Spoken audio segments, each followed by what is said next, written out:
What's up, guys? Welcome back to the channel, welcome back to the driveway, and welcome back in our friend the Old Street Tractor. Alright, so as many of you know, if you've watched the videos as far as the last track pass videos, you've seen, well, we've picked up some more mile an hour. Well, that's all well and good, but yet there's a safety aspect that we have to look into consideration here, which is we gotta stop. So from our boys over at Hawk Performance, that's right, we got some new brake pads we're going to throw on the old second gen. And for you guys who are interested, there's your part number right there. Now, I picked these up over at Diesel Power Products. I've used those guys before in the past for a lot of just oddball stuff, and I don't have a problem with those. The shipping's fast, and for the most part, it's in and out. I'm done. I get my parts within 2 or 3 days, and pretty much the same thing here. So we're going to go ahead and do the install on these, then we'll give you guys a breakdown on tools needed and torque specs and all the other things that we always do.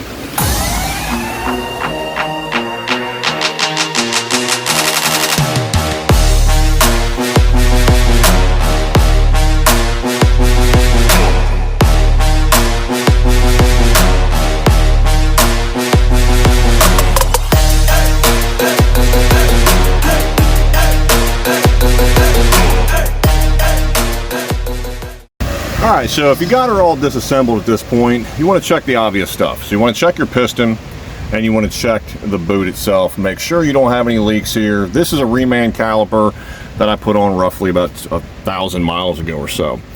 It's only held in place with these 2 caliper bolts, or bracket, or basically slides more than anything else, and these are just 3/8 Allens. Alright, so here's your comparison right here. So again, the same side. These are some CarQuest junk pads that I had on for roughly about, I don't know, 7,000 miles in between replacing the caliper. Now, the same pad, but the Hawk, right there, you can already tell she's a big girl. And again, same side here. Just checking to see if there's any awkward wear there. And from what I can tell, I mean, I don't have horrible wear, but definitely signs of heat score. Now, from your kit from Hawk, what you're going to get, aside from the pads, obviously, you're going to get the grease that they recommend using, as well as a decal. Now, I've already got plenty of high temp grease, and I'm probably going to go ahead and use that for the install. So, for the most part, we're going to clean everything up, and then we're going to go ahead and basically throw the pads on there, grease them up really good, and then we're going to go ahead and back off the piston. I've got a tool which I'll show you guys once we do the video here, and I'll show you guys how to do that. Now, we're not going to crack the bleeders on this thing. This truck does not have ABS, and we're not doing rotors because the rotors are basically mic'd them out. They're within spec, they're still within round, they're not out of round or anything like that. And for the most part, I'll probably just run a little die grinder across it, try to get some of that surface rust broken up. And that's roughly about it. I got torque specs and everything once we do assemble. And as I mentioned to you guys, I'm going to bring this up. Here's the caliper press that I use here. It's by Blue Point.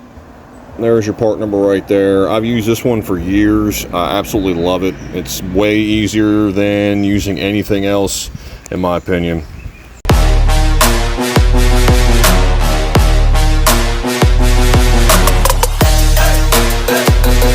Alright, so when you got her all installed, we're looking at 38 foot-pounds for the 2 caliper bracket bolts. You want to go ahead and clean your mating surface for your wheel. And like I said, I just took a small die grinder and went across here, trying to get this edge at least smoothed out. As you can tell from the rear is nice and smooth.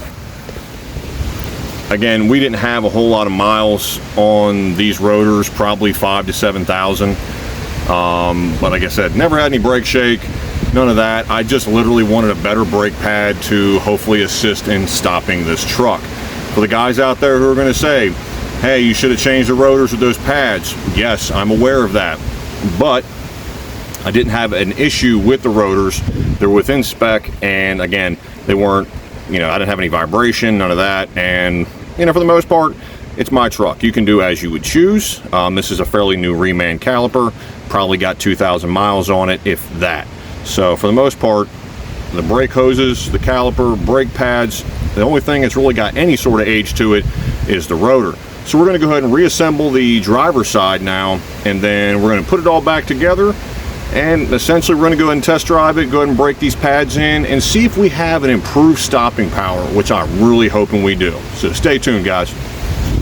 All right, guys, so we got it all installed. We're going to go and take it for a quick test run. Basically, we're going to go ahead and try to seat the pads to the rotors, roughly 30 miles an hour, hard brake, not coming to a stop. And then we'll repeat the process at about 50 miles an hour, hard brake, and not stop. And we're going to go ahead and see just how it feels afterwards. So stay tuned. All right, so we're going to go ahead and get this thing up to speed and just go ahead and hit the brake and see what it feels like. We're doing roughly about 45, 50 miles an hour. And wow, just wow, these fucking stop, man. These fucking stop really fucking good.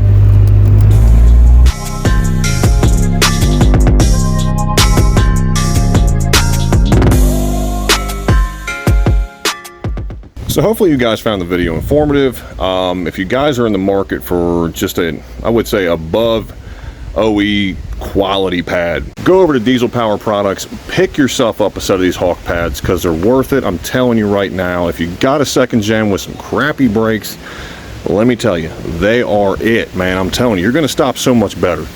Until next time, guys, do what you always do. Like, share, subscribe, P-Pump the world. I'll see you guys in the next video.